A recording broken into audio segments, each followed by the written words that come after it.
اعوذ باللہ من الشیطان الرجیم بسم اللہ الرحمن الرحیم۔ سب ناظرین کو علم اسلام چینل میں خوش آمدید اور خلوص بھرا سلام۔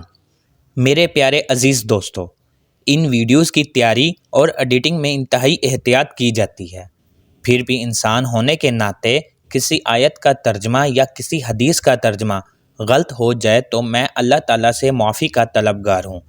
ناظرین سے گزارش ہے کہ اگر کوئی غلطی سامنے آئے تو کمنٹس میں مطلع فرمائیں۔ حضرت انس رضی اللہ تعالیٰ عنہ بن نضر ایک صحابی تھے جو بدر کی لڑائی میں شریک نہیں ہو سکے تھے۔ ان کو اس چیز کا صدمہ تھا، اس پر اپنے نفس کو ملامت کرتے تھے کہ اسلام کی پہلی عظیم الشان لڑائی اور تو اس میں شریک نہ ہو سکا۔ اس کی تمنا تھی کہ کوئی دوسری لڑائی ہو تو حوصلے پورے کروں۔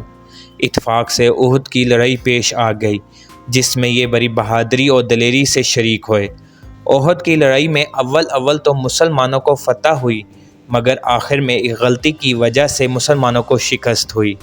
وہ غلطی یہ تھی کہ حضور اکرم صلی اللہ علیہ وآلہ وسلم نے کچھ آدمیوں کو ایک خاص جگہ مقرر فرمایا تھا کہ تم لوگوں کو جب تک میں نہ کہوں اس جگہ سے نہ ہٹنا، کہ وہاں سے دشمن کے حملہ کرنے کا اندیشہ تھا۔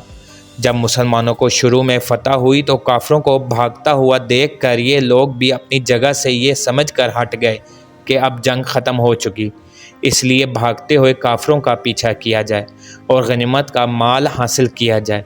اس جماعت کے سردار نے منع بھی کیا کہ حضور صلی اللہ علیہ وآلہ وسلم کی ممانعت تھی، تم یہاں سے نہ ہٹو، مگر ان لوگوں نے یہ سمجھ کر حضور پاک صلی اللہ علیہ وآلہ وسلم کا ارشاد صرف لڑائی کے وقت کے واسطے تھا، وہاں سے ہٹ کر میدان میں پہنچ گئے۔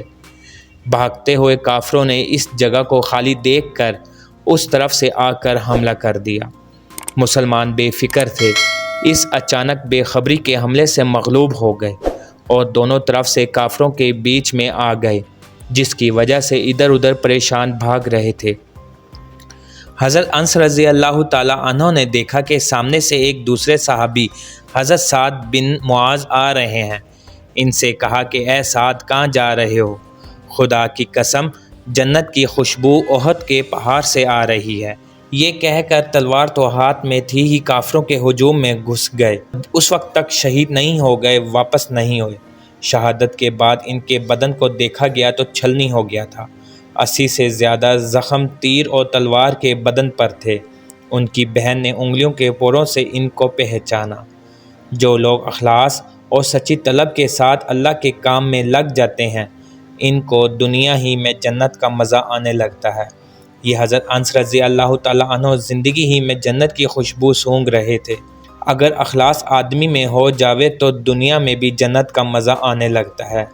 میں نے ایک معتبر شخص سے، جو حضرت اقدس مولانا شاہ عبد الرحیم صاحب رائے پوری رحمۃ اللہ علیہ کے مخلص خادم ہیں، حضرت کا مقولہ سنا ہے کہ جنت کا مزہ آ رہا ہے۔ فضائل رمضان میں اس قصے کو لکھ چکا ہے۔